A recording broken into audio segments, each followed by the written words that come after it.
Hello and welcome. We've been talking to a lot of people about women in the workplace, particularly in the context of computing and engineering. Women are generally more introvertish and engineers are generally more introvertish, and the combination actually may work to their disadvantage. But rarely do we speak to women who've also succeeded and pretty much broken the glass ceiling on the other side of computing and engineering, which is really on the business and sales side. So I have the opportunity to do so now with Neelam Dhawan, Managing Director of HP in India. Neelam, thank you very much for speaking with us. So I laid out the context, right? I mean, we're not talking about women who are in the engineering and the technology development side, but really the business and the front facing side of the business. And I know you've had a very good run in the last couple of years, because everything around me, at least in my office and home, seems to be HP. And Thank you. It's not because I know you. And so obviously things have been going well. So tell us, I mean, what's it been like in a very generic way to have been a woman running a pretty intense marketing facing, sales facing function for the last few years? Let me put it bluntly. India is a fantastic place for women who are in business, because customers accept you. There is no resistance to women who can talk technology, walk technology, as well as understand their business and bring it all together for them. I think women can be as blunt as they like to in front of customers, and they just put it aside by saying, well, she's a woman, and leave it at that. But there is an acceptance in our country today to look at women who can drive business. It's coming from the banking sector, which is very, very strongly dominated by women leaders. And I see businesses like ours, like IT and software, really using the talent of women to go and do the right things for business, for our customers also. So what happens is, when you look at people in business, they need to network, they need to know their customers, they need to know the industries they are in, the kind of solutions they want to look at, and also bring it all together as a solution, rather than giving it as piecemeal technology, because that's very easy to do. And customers don't mind it, whether it's coming from a woman or from a man. They want the right thing to happen for them. Right. So doing business in India is not, for women, is not difficult. First, let's put it down there. Okay. But there are few women who want to do it. There are few women who want to chase numbers, because business is all about looking at revenue, looking at gross margins, looking at profits. And I think women can actually do it well. We all run our homes, right? We all know how to manage a budget. We all know how to manage expenses. Why can't we do it for a business, or for an enterprise, or for a category of business we want to do? So why not? Why not? It's just that the comfort zone for women in technology is to be in technology, not in business sometimes. But I think the industry accepts it, customers accept it, we are hesitant. We should break that hesitation and come back. We have the capability to do it. Okay. So, I mean, a lot of young people must be looking at you, or even asking you, so how can I become the next Neelam Dhawan, assuming it's a young lady who's finishing her engineering or master's in business administration. What would you tell them today? So I'm going to talk about it soon, but I think a few things which they should keep in mind. Be honest with yourself as to what career you want. Very often women go between, do I do sales and marketing, do I do a technical line? I've come from a technical background, I'd rather remain there. It's a choice you make, and that's a decision you need to go and work it through. Tell us about some of the choices that you've made. Yeah, so choice one is, do I remain in technical or do I go into business? I think that's a very, very critical decision. It is based on your personality, your interest, and what you would like to do in the long run. And let's not hesitate to take those decisions. The second thing is, sometimes women hesitate to ask for what I think they should ask for, whether it is for the right role, the right increment, being in the right group, looking at where they want to go. They hesitate to ask for help also. We should not. We should ask for the help. We should ask for the role we want to play. And yes, given our capabilities, we will get those roles. We will get the business we are looking at. We will get the support we want to be successful. And I think that's a big area. The three is, do we accept mentorship easily? We hesitate to accept guidance and mentorship. And mentorship is very good to get. And if somebody mentors you who has more experience, more learning than you have, it's fantastic. You can actually leapfrog a few years if you were to do that. And that brings it together. But I think passion for your job, is it the #1 priority in your life? It has to be, because when we compete in the world, which is a world which says, I'm giving equal opportunities to men and women, men have made their career as number one goal in their lives. And as women go through their lives, the number one goal varies from career to family to something else, back to career, and how do you map it out is very important.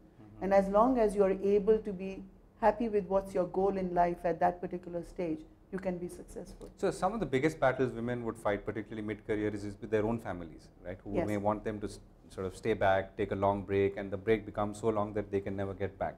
So what would you advise such women in that particular point? It is easy to take a break. It's very difficult to continue and manage the other pressures. And I think we are all multitasking women. You know, it's wrong to say women have a role to play as, it's not wrong to say women have a role to play as wife, mother, sister, daughter, and daughter-in-law.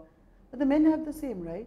They are playing the son, the father, the son-in-law, and you know, all the roles they also play. So we all are playing roles which are multiple roles, and we have the ability to multitask. We need to organize the systems around us to support us if we want to manage both the worlds. We give in easily to say, okay, maybe I won't be able to manage. But the truth is, women have the capabilities to manage both the worlds, do multitasking, and you know, play the multiple roles they need to play. Right. So any instance from your own life that you would like to share, you know, wherein you've you've been at a crossroads of sort, but you've taken a decision which obviously was tough and then has helped you reach where you are today? So Govind, I've never ever thought of not working. Okay. So that's a difference. That itself is I guess the starting point. Yeah. Yeah, because even when, as you know, I have two daughters. And even when my daughters were very tiny, now they've grown up, and especially when the second one was born, I did think, should I take a break because I just felt the responsibility of bringing up two people, two children, and the responsibility is not about just feeding them and clothing them, is to give them the right value systems, right? That's the responsibility, bringing them up as the right individuals and the, you know, individuals who can be successful on their own is the responsibility parents have. And I felt that's really much more than my job to do. And at that crossroad, something prevailed in me to say, I need to continue to work and balance it out as much as I can. I did take a step back because before my second daughter was born, I was traveling extensively in my role. I did take a step back for 3 years to say, I'm not going to look at a role which requires me to be on the, you know, on a plane every other day, but do a role which will keep me grounded at home and also see how I can balance the time between the children and me. At the end of the day, I want them to learn the family value systems and also see us and feel together with them. Right. So those are decisions, and it's okay to say, next 5 years, I'm not going to do a role which is putting me on a plane every Monday morning. Right. Right. So that's a specific definition. So I think you've answered my question in some ways. You've said that yes, because I always wanted to work. What's the larger calling there? Is it that I've always wanted to have a purpose in life? I think the larger calling in life has been, I don't want to waste what I've learned. And for me to just sit back was not easy. I felt I was contributing to the organization I was working for. The passion on that contribution was making me feel if I'm going to stay back, then I'm not contributing to what I could potentially do. Yeah. Right. So tell me, I mean, I know HP is doing a lot of things. I mean, there are organizations which are doing a lot of things. What needs to be done to encourage more women to come into the workforce, and are you specifically focused on this at all in your own way? So at HP in India, our workforce is nearly 29-30% is women, and that's a fantastic ratio to have in our country. But I struggle with that on the sales and marketing side, it's close to 10. So women in technology prefer technology rather than sales and marketing. Yeah. That I see. It sort of brings us full circle. Yeah, it is a full circle, and we have to keep working at it. I want the challenge we have is women hesitate to take some roles. How do we break that hesitation in their minds and bring them into roles where we think they can do really, really well? It's in our minds. It's in our hesitation, which I think we should break. And that will help more women come into the workforce. Two is to say, how can I organize myself to be successful at home as well as at work is very important, and if there's any guidance we can give them, because that's the struggle they have, especially what I would say in the second part of their career. The first part, when they're out of college, absolutely they want to have a career in whichever line they want to do it in, and they work well. But once they get married and have a family, that's when guidance is needed. How do you balance out your home and your office? What kind of a support structure you should set up? And if we can help them with it, that will make them continue to work.